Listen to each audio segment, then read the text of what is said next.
পঞ্চায়েত ভোটের সময় ভোটার ছিল 12 লক্ষের মতো, আর ব্যালট ছাপা হয়েছিল 50 লক্ষের মতো। আসন্ন ত্রিস্তরীয় পঞ্চায়েত নির্বাচনে পশ্চিম ও দক্ষিণ সিংগিছড়ার বিজেপি মনোনীত প্রার্থীদের সমর্থনে খোয়াইয়ের সিংগিছড়ায় বেলতলিতে এক সভায় বাম আমলের সমালোচনা করতে গিয়ে এই কথাই বললেন খোয়াই জেলা প্রভারী তথা কল্যাণপুরের বিধায়ক পিনাকি দাস চৌধুরী।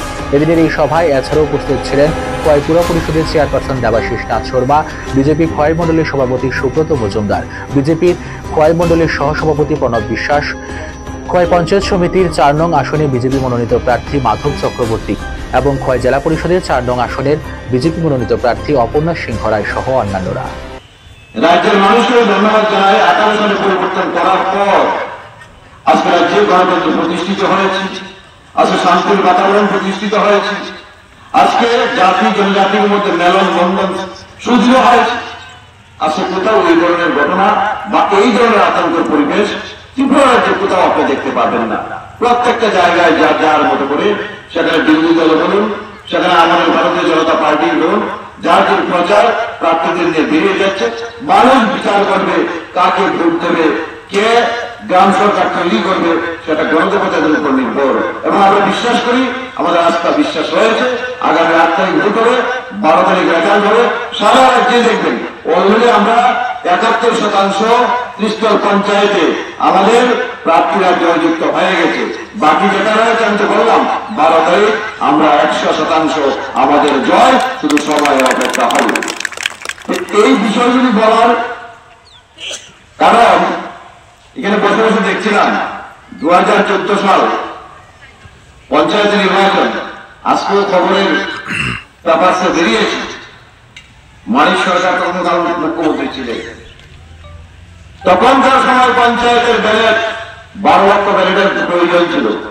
নির্বাচন কমিশনের যাওয়া হিসাব, এই যে কমিশনরা বসে বসে মেলার মাঠ, বসে বসে প্রেস মিট করে, মাঠে ময়দানে নেই, মিডিয়ার মাধ্যমে মানুষকে বিভ্রান্ত করে রাজ্যে নির্বাচনের পরিবেশ নিয়ে আজকেও তো মিডিয়ার এখানটায় রয়েছে। এরাও তো সারাদিন তাদের দায়িত্ব পালন করতে বিভিন্ন জায়গায় যায়, বহুত একটা জায়গায় অস্থির পরিবেশ। কিন্তু কমিউনিস্টরা মেলার মাঠ বসে বলে, তাদেরকে আমরা বলতে চাই, এই 14 সালের যে পঞ্চায়েত নির্বাচন 12 লক্ষ ব্যালট পেপারের প্রয়োজন ছিল, ছাপা হয়েছিল 50 লক্ষ। কার উদ্দেশ্যে, কিসের উদ্দেশ্যে? নির্বাচনকে প্রহসনে পরিণত করার জন্য। তাহলে কেন 50 লক্ষ ছাপানো হবে? এটা তো আমার বক্তব্য নয়। আজকে সকালে কাগজের যে পত্রিকার খবর, তখন সময় বেরিয়েছিল, আজকে দিনে সেটা আবার পুনরায়। মানিক বাবু তো সেদিন মুখ্যমন্ত্রী ছিলেন। এই পঞ্চায়েত নির্বাচনে বলতে দ্বিধা নেই, এমন ভাবে মানিক সরকার কথা বলে যেমন দুধের ময়লা আছে, উনার গায়ে ময়লা নেই। আজকে উনাকে প্রশ্ন করতে চাই, উনার কেন্দ্র ছিল ধনপুর, উনার কেন্দ্রে এই পঞ্চায়েত নির্বাচনে আমাদের ভারতীয় জনতা পার্টির সভাপতি পঞ্চায়েত নির্বাচনের কাছে ধনপুর গিয়েছিলেন।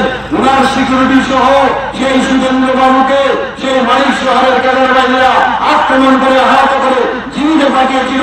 সেই কমিউনিস্টদের আজকে প্রশ্ন করতে চাই, সেই দিন গণতন্ত্র কোথায় ছিল?